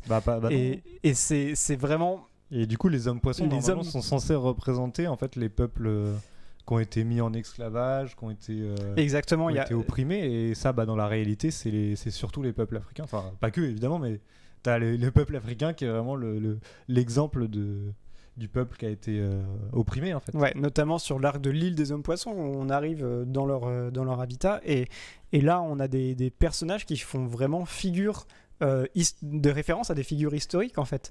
Après de toute façon ils auront plein de maquillage et des spéciaux, c'est clair. Mais voilà, il y a eu déjà des polémiques autour du casting, et pour l'instant moi je trouve ça totalement cohérent en fait avec l'œuvre. Mais alors en fait ça va même plus loin que ça, puisque par exemple le casting de l'équipage, il semble respecter ce que Oda à un moment avait décrit dans les questions des lecteurs, comme quoi chaque membre de l'équipage, s'il était dans le monde réel, viendra d'un pays différent. Luffy viendra du Brésil, et bon, il se trouve que l'acteur est d'origine mexicaine, mais on est sur l'Amérique latine, Amérique centrale, enfin on est... Voilà, il y a ce côté, il y a Zoro, il a dit clairement qu'il venait du Japon, d'Asie quoi, et donc on a un acteur japonais pour Zoro. Sanji n'est pas un acteur français, mais ça aurait été tellement stylé ça. Mais voilà, il y a aussi Usopp, qui viendrait aussi d'un pays d'Afrique. Et donc tout ça correspond un peu, et ça fait aussi vraiment écho au message aussi, je pense, de One Piece, de rassembler tout le monde en fait. Oui, c'est ça, c'est quand même le message de base. T'as les fameux character songs, et t'as une musique qui revient souvent, c'est le One World avec One Piece, et donc c'est ça, c'est le message, donc rassembler tout le monde, et Luffy est celui qui rassemble, donc je pense ça a du sens quoi. Que doit y avoir pas mal de préparation. J'espère que ça va marcher et que ça va continuer dans la durée, et qu'ils vont tout adapter. Alors là, ça serait tellement stylé, parce qu'ils vont pouvoir encore plus abuser du foreshadowing. En 2035 là. Et ça serait incroyable. Non mais de voir même l'évolution des personnages, enfin tu vois, des acteurs, etc. Ce serait génial. Rien que de voir plusieurs saisons. Parce qu'en plus j'ai vu, Alabasta. Il a 18 piges. Mais oui, c'est l'acteur parfait. de Luffy. Mais Alabasta, mec. Tu vois, Alabasta, oui, ce sera incroyable. Imagine Marineford en... Oui, bah alors là... voilà, on va loin. Mais je pense qu'il y a déjà des choses de prévues jusqu'à Alabasta, à mon avis. Vu le budget qui est mis derrière, je pense qu'ils savent qu'ils ne doivent pas se louper et qu'ils sont en train de prévoir des choses pour plus tard déjà. Déjà, dans certains éléments de décor, parce qu'on a eu aussi du décor qui a fuité, qui a leaké, on a des affiches qui donnent des infos donc à Lockdown, qui donnent des infos des tomes, mais vraiment dans l'arc actuel en fait. Donc ça prouve que voilà, il y a une envie de mettre des choses un peu en perspective pour plus tard. Ok. Avant de passer à la dernière news, on a vu ton message Baka, mais on va en parler à la fin pour pas couper notre fil. Ouais. On va passer là à Dreamland. Et ça, je pense que c'est l'info qui doit beaucoup plaire, surtout aux lecteurs originels de Dreamland qui sont sûrement un petit peu plus âgés que nous. On va en parler. Puisque Dreamland, c'est quand même un manga qui a commencé en 2006. Là, on le voit là. Donc c'est un manga qui date et c'est un manga français et c'est considéré comme l'un des premiers mangas français. L'un des piliers. Et donc par Renaud Lemaire. Hein, et en fait, longtemps il y a eu des discussions, je pense, avec Renaud Lemaire sur le fait de l'adapter. Et en gros, là ça y est, l'animé est confirmé pour ADN. Et en fait, il rentre dans cette logique d'ADN de commencer à diffuser des œuvres dont ils sont les coproducteurs. Et ça, c'est intéressant parce que ça rentre dans une autre logique et du coup, évidemment, coproducteur de séries françaises en fait. Ouais. Parce que c'est la première fois qu'un manga français est adapté en animé par des studios français. Après Radiant, qui est aussi un manga français, mais lui qui est du coup adapté avec des studios japonais. Et je pense que c'était le meilleur choix Dreamland à faire pour adapter une première adaptation d'animé sur un studio français. Vu le statut en fait qu'il a acquis au fil des années, tout simplement, Dreamland.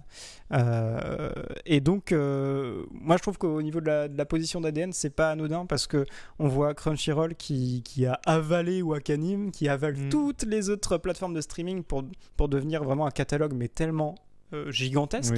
Et je pense que le fait de se démarquer avec ADN, c'est quelque chose qu'ils ont dû voir venir en fait, et ils ont besoin de porter des œuvres françaises notamment, chose que pour l'instant Crunchyroll ne fait pas.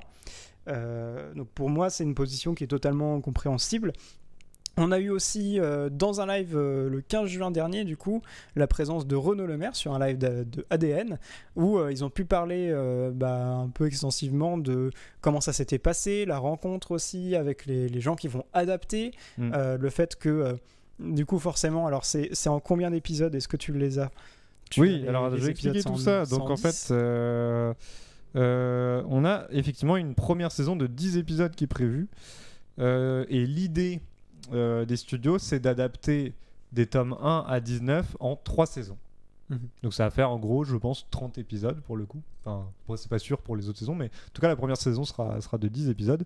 Ça repose la question qu'on disait tout à l'heure, que quand on adapte quelque chose, on n'est pas du tout là dans la logique d'un animé fleuve à la shonen en mode une série longue, quoi, comme l'a fait Bleach, comme l'a fait One Piece, tout ça. Et ça... Renaud Lemaire en était très frileux. En tout cas, c'est ce qu'il a montré pendant le live, parce qu'il était invité. Il était vraiment en mode, c'était vraiment un truc qui lui déplaisait. Et il trouvait bien plus cool de faire une adaptation qui était nouvelle, qui était fraîche, et qui apportait vraiment de la nouveauté en fait sur le récit en fait.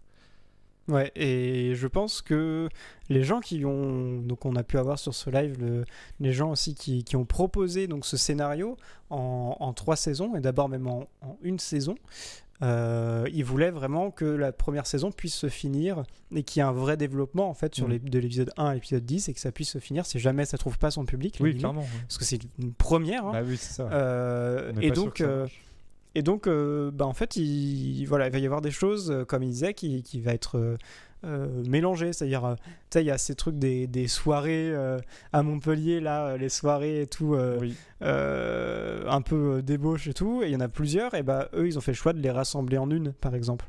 Donc, c'est vraiment Dreamland, mais comme tu disais, le parti pris de faire une vraie adaptation et donc de voir Dreamland sous un angle particulier qui se permet de raccourcir les choses et puis peut-être de coller plus facilement à une adaptation animée plutôt que de faire de la redite. Là, ils peuvent totalement se le permettre. En plus, il y a 20 tomes qui sont sortis, donc ils peuvent se permettre de bien boucler les choses en 3 saisons. Pareil, moi je pense que ça peut totalement se faire en termes de rythme. Là, la question, c'est le chara design. Est-ce que toi, comment est-ce que tu le vois? Quelle a été peut-être la position aussi de Renault sur le chara design? Ouais, alors du coup, c'est ce qu'on voit là. On voit un peu les images. Il y a un trailer qui a été fait et un trailer qui est fait avant tout. C'est-à-dire, c'est un trailer qui permet de faire bosser les équipes du studio dessus, de faire un peu la charte graphique, les chara design justement, voilà, de travailler là-dessus. Donc ça a été réalisé vraiment à partir d'un script, quoi. Il y a pas de, c'est pas un trailer à partir d'un animé. C'est vraiment le tout premier matériau qu'on a. Et alors l'adaptation graphique, effectivement, ils ont sur un choix d'une plus grande maturité dans les traits de personnages. Et ils se sont dit, en fait, d'après ce qu'on a compris du live, c'est qu'ils se sont dit qu'il fallait peut-être un peu adapter les personnages à ces lecteurs qui ont grandi, parce que les premiers lecteurs de Dreamland, forcément en 2006, c'était pas nous, quoi, c'était plutôt 10 ans au-dessus. Et du coup, voilà, cette idée un peu d'adapter les traits et d'avoir quelque chose de plus mature au niveau des persos, ce qui nous donne presque l'impression qu'ils sont 50 plus, quoi. Oui, ce qu'ils devraient avoir, en fait. Et c'est un peu particulier. Moi, ce que j'ai compris, c'est que Renault était pas, justement, il était ok avec ce genre de proposition, en fait. Et parce que comme on l'a dit, il voulait quelque chose de neuf et il est vraiment, ouvert à toutes sortes de propositions. Après,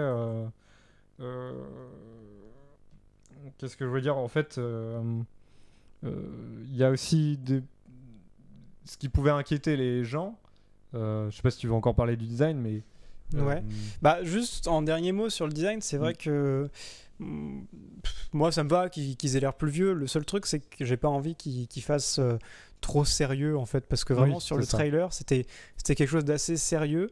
Moi je pense que c'est très important pour eux d'avoir sorti un trailer sérieux, parce que il y a besoin de montrer la production, la valeur, en fait, de cette prod derrière, et de montrer que voilà, ça fait un peu shonen, c'est sérieux, ça se bagarre, voilà.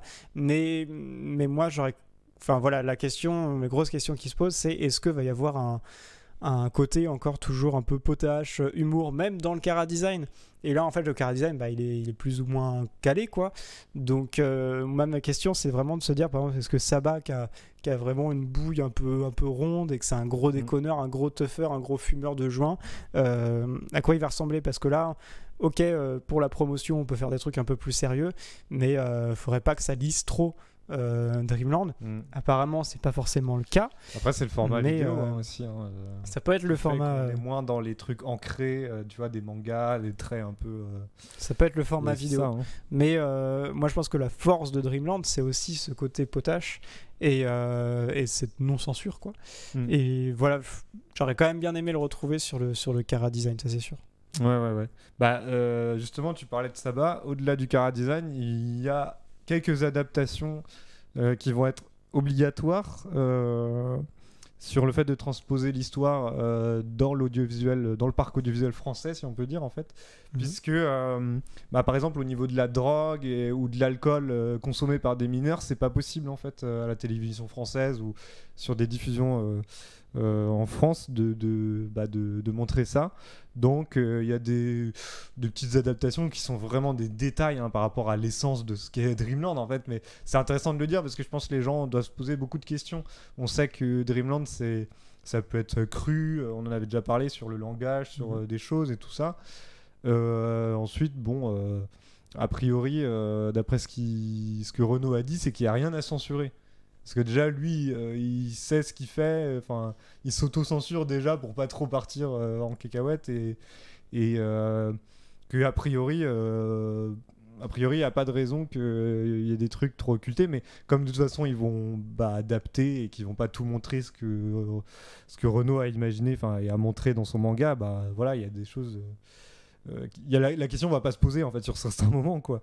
Mais du coup c'est ça, il y a ce côté un peu mœurs et loi éthique un petit peu au niveau de l'audiovisuel français qui font que, par exemple, Terrence va avoir 18 ans dès le départ, quoi. par rapport à la consommation d'alcool, ou alors que Saba, du coup, les joints, ça va pas trop être ça, quoi, d'après ce que j'ai compris. Et encore, je pense qu'il y aura quand même de la fumette par rapport à ce que Renault avait dit, qu'il voulait garder ce truc-là.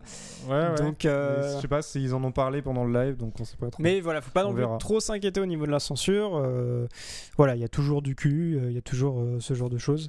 Et voilà, c'est Renault, donc je pense que... Oui, alors ce qui est important, c'est que comme c'est des studios français, il y avait un peu ce côté aussi, le fait d'avoir la même sensibilité avec des gens français, des gens qui travaillent en France et qui ont la même culture en France, alors que si ça avait été adapté par un animé japonais, ils sont pas du tout dans le... il y a un bond culturel, quoi, entre la France et le Japon, et du coup là ça aurait peut-être pu dénaturer beaucoup de choses de l'œuvre. Ouais.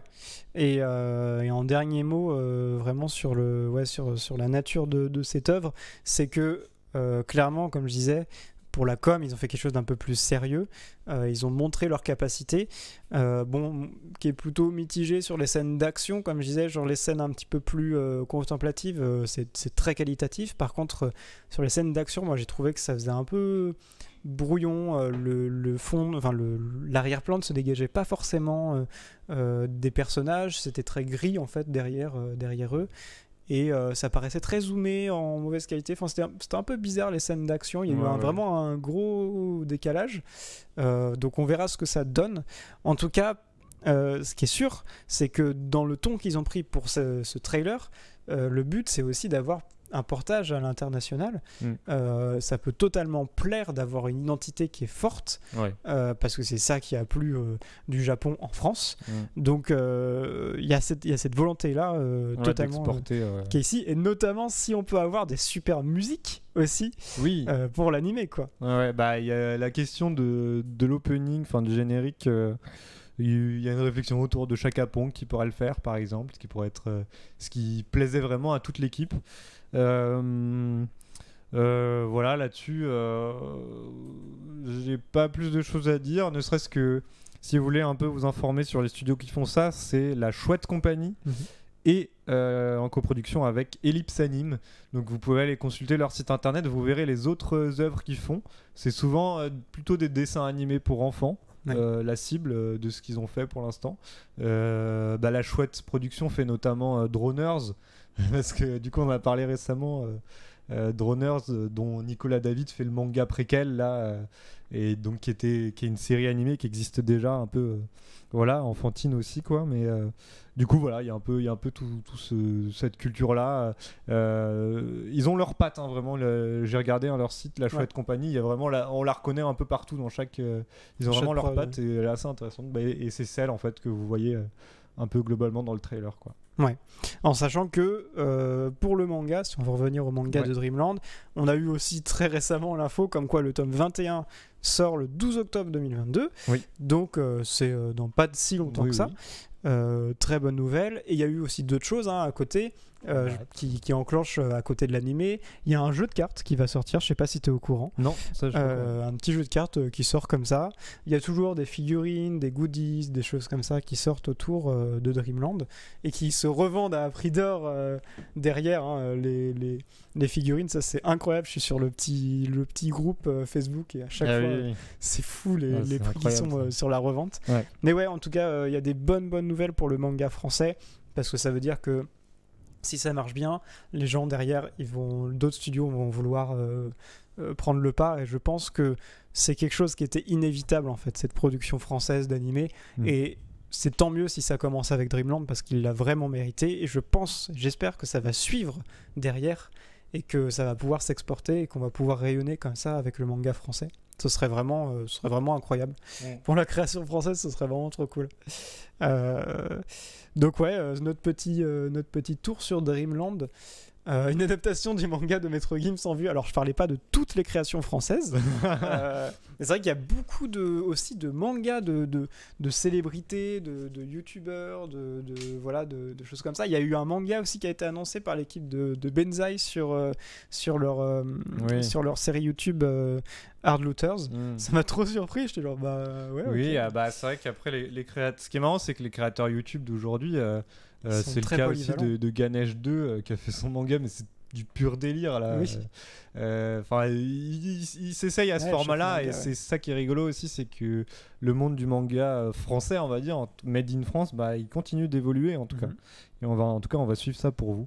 Et je pense qu'on va passer dans notre dernière partie, les quelques infos qui vont être moins denses. Ouais. On va finir un petit peu là-dessus avec Bleach, du coup. Ouais, carrément. Bah alors Bleach, c'est quand même un gros morceau. Le Big Three avec One Piece et Naruto à l'époque. Là, Bleach qui reprend son dernier arc d'animé qui n'avait pas été adapté. Donc les fans sont vraiment ravis. Moi, quand je vois le design, la gestion des lumières, tout a l'air vraiment magnifique. Et surtout, vraiment, ce parti pris, on a l'impression de voir les personnages en dur tellement ils sont bien, ils sont bien éclairés. Ils ont vraiment fait attention à la lumière. Tu as vraiment cette présence des personnages. Et c'est ça qui est très important dans Bleach. C'est les chara-design qui sont ultra imposants. Il n'y a que ça. Et d'ailleurs, la lumière reprend pas mal de couvertures un peu des tomes de Bleach. Ça fait vraiment penser à ça. Des fois, des couleurs très vives, très saturées, tu vois. Notamment du rouge qu'on a pu voir aussi. Et alors, ce qui est étonnant, c'est qu'on a sur ce dernier trailer qui est sorti, il est sorti il y a quelques jours. Il y a 2 jours, je crois, aussi, pour Bleach. Oui, ils ont sorti très récemment, ouais. Et on a eu aussi des voix, parce que c'est vrai que sur le premier, on n'avait pas forcément de voix. Non, ouais. Là, on a eu la présentation en fait, de tous les personnages, aussi bien la team gentil contre méchant. C'était un trailer personnage, en fait. Ouais. Et c'est tant mieux pour Bleach. Donc c'est quoi? C'est l'arc La guerre sanglante des 1000 ans, c'est ça? Ouais, c'est ça. La sanglante guerre des 1000 ans. Avec beaucoup de reveals, beaucoup de power-up, des choses très intéressantes qu'on a envie de voir en animé parce que c'est vraiment impressionnant. Et puis... Et tout ça 10 ans après la fin de l'animé. C'est ça. C'était en 2012 que ça s'était arrêté de manière inachevée, et là ça reprend 10 ans après, quoi. 10 ans après, la hype est au plus haut. Ouais. Et en fait, on se demande si du coup va y avoir l'animé va peut-être se permettre d'étendre un petit peu la fin, qui a été assez rush en fait, qui a été bouclée assez rapidement côté manga. Peut-être que va y avoir une discussion aussi avec Tite Kubo, l'auteur de Bleach, pour peut-être avoir quelque chose en plus, quelques infos en plus, parce que c'est vrai que ça s'est terminé très abruptement. Là, on peut espérer, quand on voit la qualité de production des trailers, qu'il y ait vraiment une fin un peu plus longue que ce qu'on a eu en manga. Et surtout, on peut se dire que ça va peut-être relancer le sujet d'un possible nouvel arc. Mais alors ça, c'est particulier. En fait, il y a un chapitre spécial qui est sorti l'année dernière à l'occasion des 20 ans de Bleach, donc fait par Tite Kubo. Un chapitre en 70 pages. C'était une sorte de... C'était censé être un one-shot et qui, du coup, s'intéressait aux enfers. Et en fait, ce qui est bizarre, c'est qu'au cours de ce one-shot, il semble que l'auteur a mis plein de nouveaux enjeux, plein de nouveaux trucs, comme si c'était le début d'un nouvel arc, quoi. Et ça, c'est très particulier. Pour l'instant, il n'y a aucune info sur le fait qu'il va y avoir un nouvel arc dans le manga ou pas. Sachant que Tite Kubo, en plus, a déjà un manga sur le dos, je crois, parce qu'il a le Witch... Mais il me semble que ça, c'est fini. C'est déjà fini, tu penses ? Ok. Oui, ça a dû se finir l'année dernière, peut-être, d'ailleurs. Mais, du coup, c'est un peu particulier. Est-ce que c'est vraiment un chapitre qui va initier un nouvel arc, ou est-ce que c'était vraiment un one-shot ? Ça, on a encore très peu d'informations, donc on vous les dira si on les a au fil du temps, quoi. En tout cas, le lien était vraiment intéressant avec l'enfer, en fait, parce qu'il y a vraiment des entités qui étaient présentes dès le début. Il y avait eu le film aussi qui parlait des enfers aussi dans Bleach. Donc ça avait l'air très intéressant. Ça permettait peut-être aussi de parler de certaines choses qui ont été passées très vite en revue sur la fin de Bleach. Peut-être une écriture peut-être un peu plus mature aussi. Après peut-être que c'est encore en réflexion, même au sein même de l'auteur, tu vois. Peut-être qu'il se pose encore la question. Je pense que ça doit vraiment se jouer au niveau de l'auteur, parce qu'en tout cas en termes d'engouement, à mon avis, ils savent très bien que ça va marcher en fait. Oui, tout simplement. Possible, ouais. Donc voilà pour Bleach, qui est en fait quand on regarde un petit peu les infos là qu'on a énumérées sur cette émission, c'est que des gros classiques qui arrivent, qui se posent quoi. C'est ça qu'on a voulu. C'est pour ça qu'on se disait que c'était quand même essentiel de récapituler un petit peu toutes ces infos. Et après voilà, il y a toujours d'autres choses. On n'en a pas parlé, mais il y a le film de Dragon Ball Super qui s'appelle Super Hero. Donc du coup, quand tu le prononces en entier, ça fait Dragon Ball Super Super Hero. C'est pas très malin de leur part. Qui va sortir le 5 octobre en France, encore une date assez courte là, et qui est déjà sorti au Japon apparemment, donc ça fait un gros décalage, mais qui du coup a un parti pris de faire quasiment tout en CG quoi. Mais de la CG qui a l'air de vraiment se tenir, hein. Ils ont réussi à faire un bon passage avec... en rajoutant un petit peu un côté manga quoi, avec certaines lignes, donc ça marche plutôt bien. Et apparemment même dans la production, quand il y a certaines ils en parlaient en fait, certaines positions quoi qui marchaient pas trop en CG, ils se sont permis de le réanimer en fait en traditionnel. Donc voilà, ça a l'air d'être quelque chose d'assez bien construit, qui prend le contre-pied du dernier film qui était Broly, qui là avait été vraiment bon, il y avait un tout petit peu de CG à un moment, mais qui était vraiment full traditionnel et qui était un peu comme l'arc de Wano en fait, un truc un petit peu pastel et traits, avec des gros traits, des choses comme ça. Là c'est l'inverse, beaucoup de CG, mais ce qui est très intéressant et moi ce qui me donne très envie d'aller le voir, c'est que apparemment ça se concentre pas mal sur le personnage de Gohan, et moi c'est mon préféré, qui apparemment a l'air de revenir en force enfin, avec peut-être une nouvelle forme, et ça ce serait génial parce que c'est juste le meilleur perso, et on est tous en pleurs à chaque fois qu'on voit qu'il y a que Goku et Vegeta apparemment maintenant. Il y a même Piccolo qui a une nouvelle forme, voilà, c'est le duo qui revient quoi, et moi je serais très content de voir ça avec l'armée du ruban rouge, donc ils reviennent vraiment sur les racines en fait de l'œuvre.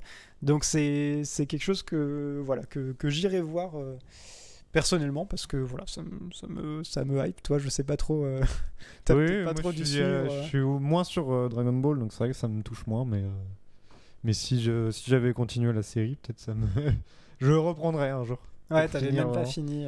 Mais en fait, je t'ai dit, je me rappelle plus. Enfin, il me semble avoir lu tous les mangas dans mon enfance, mais j'ai aucun souvenir de l'intrigue. Et c'est trop bizarre. C'est vrai qu'il y a le film Slam Dunk aussi. Ouais. Il y a beaucoup de choses qui arrivent. Ça n'arrête pas. Hein, mais cette année, c'était vraiment les gros trucs, quoi, les gros titres surtout aussi. Hein. Ouais. Et du coup, c'est vrai que tu vois, on parle de nostalgie. Dragon Ball, ça a vraiment fait mon enfance. Ça a constitué vraiment ces premières œuvres manga que je suivais assidûment avec mes potes, et on se faisait des délires autour de Dragon Ball, et voilà, c'était vraiment très important pour nous parce qu'on le suivait à fond quoi. C'était acheter tous les mangas et tout. Et la dernière news là, un peu plus avec une teinte un peu plus sombre, hein, malheureusement, c'était quand, c'était hier ou avant-hier hier qu'on a appris le décès du coup de l'auteur de Yu-Gi-Oh, qui est Kazuki Takahashi, donc qui avait repris plein de références, notamment sur JoJo. On en avait parlé en fait en émission. Donc je pense qu'il y avait déjà à l'époque, quand j'étais gosse et que je suivais ça, cet amour tu vois, qui était loin mais qui allait arriver pour JoJo, parce qu'il y avait des poses, des vêtements en mode vraiment fashion, etc. Ça s'est imposé, enfin Yu-Gi-Oh, ça s'est imposé vraiment comme un truc de culture manga ultra fort. Et après il y a eu le jeu de cartes. Jeu de cartes, ouais. Donc moi je porte une carte qui est le magicien sombre pour l'émission, parce que voilà, c'est une carte emblématique. Et donc je me suis dit que j'allais la porter pour l'émission, mais c'est vrai que moi ça a fait toute mon enfance aussi, ça a vraiment fait le pont entre le jeu et le manga et mes potes en fait, parce que on se retrouvait après l'école et tout pour se faire des duels, on regardait ça après le matin, etc. On en parlait tout le temps. C'était vraiment c'était vraiment le truc où même à l'école on faisait que ça dès qu'on était en récré et tout, donc ça a vraiment bercé mon enfance, et c'était l'un des premiers mangas que j'ai suivi peut-être aussi à la télé, quoi, aussi, avec, parce que Dragon Ball c'était plus en lecture. C'est ce qu'on voyait vraiment. Et voilà, donc c'est... Avec Kentaro Miura, ça commence à faire beaucoup. Ça doit en affecter plus d'un. Mais c'est vrai que cette news, en fait, surtout, elle m'a rappelé à quel point Yu-Gi-Oh! C'était important pour moi. Ça avait joué pour beaucoup dans mon enfance. Et que aujourd'hui encore, ça m'inspire énormément. Et parce qu'il a été aussi beaucoup inspiré de Jojo, notamment pour l'Égypte. Parce que du coup, il y a eu cette passion derrière moi en enfance pour l'Égypte. Et l'Égypte, c'était vraiment la thématique de Stardust, en fait, à ce moment-là. Oui, en plus. Et...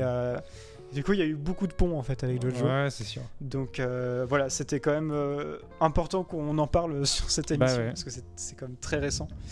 Mais voilà. Donc tous nos hommages. Et donc ça vient un peu conclure notre. On va pas vous laisser sur cette ambiance. Hein. On va finir en toute chillitude grâce à notre musique chill qui va pouvoir nous permettre de clore cette émission en toute discussion. Elle est lancée là. Ah oui, non, c'est... Non, c'était bien. C'était pile au bon moment. C'est super. Mais c'est super. Mais c'est...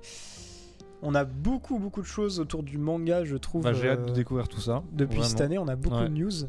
Et je pense que voilà, on en parle en off, mais nous, côté aussi boutique, dans nos villes, etc., ça se développe, ça n'arrête pas de se développer. Oui, Japanime en franchise. Japanime. Tu l'as dit tout à l'heure, avant l'émission. Qui font que d'agrandir, qui ouvrent plein de choses. Des nouvelles boutiques, parce que ça marche, quoi. Là, on est vraiment dans le courant où tout ça marche. Les mangas, ça marche à fond. Les animés, ça marche à fond. Tout le monde en fait des références. Tout le monde en fait d'ailleurs des mangas. Même les Français. Toi, tu t'es rendu très récemment aussi sur un salon qui était pas loin de Rennes. Une convention à Bain-de-Bretagne, en bas, au sud de Rennes. Qui l'eût cru, en fait, des jeunes qui se retrouvent, qui se rassemblent pour faire une convention sur les cultures asiatiques.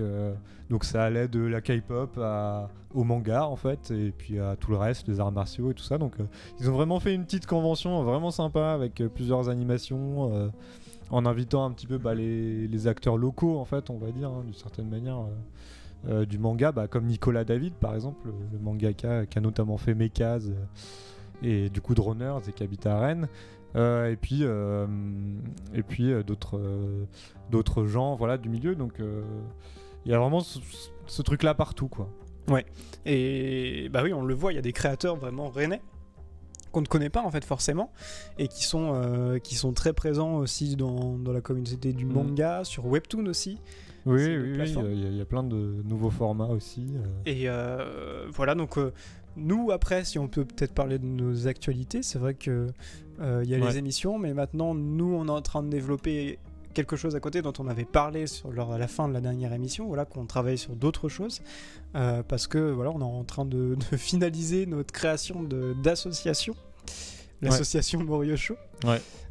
C'est pas rien quand même, hein. C'est pas rien, ça va nous permettre un peu de monter ça en association pour trouver, pour s'entourer aussi, quoi, de nouvelles personnes, rencontrer des nouvelles personnes, et à travailler un peu surtout à développer un petit peu une vie culturelle dans notre ville autour du manga, une vie culturelle régulière, des rendez-vous qui permettent à des gens qui aiment les mangas de se rencontrer, d'échanger sur les œuvres, un peu comme on le fait avec vous en live, nous. Et c'est une sorte d'extension de l'émission en version réelle, et j'espère qu'on va vraiment rencontrer plein de gens grâce à ça, qu'on va pouvoir vraiment partager toutes nos expériences respectives.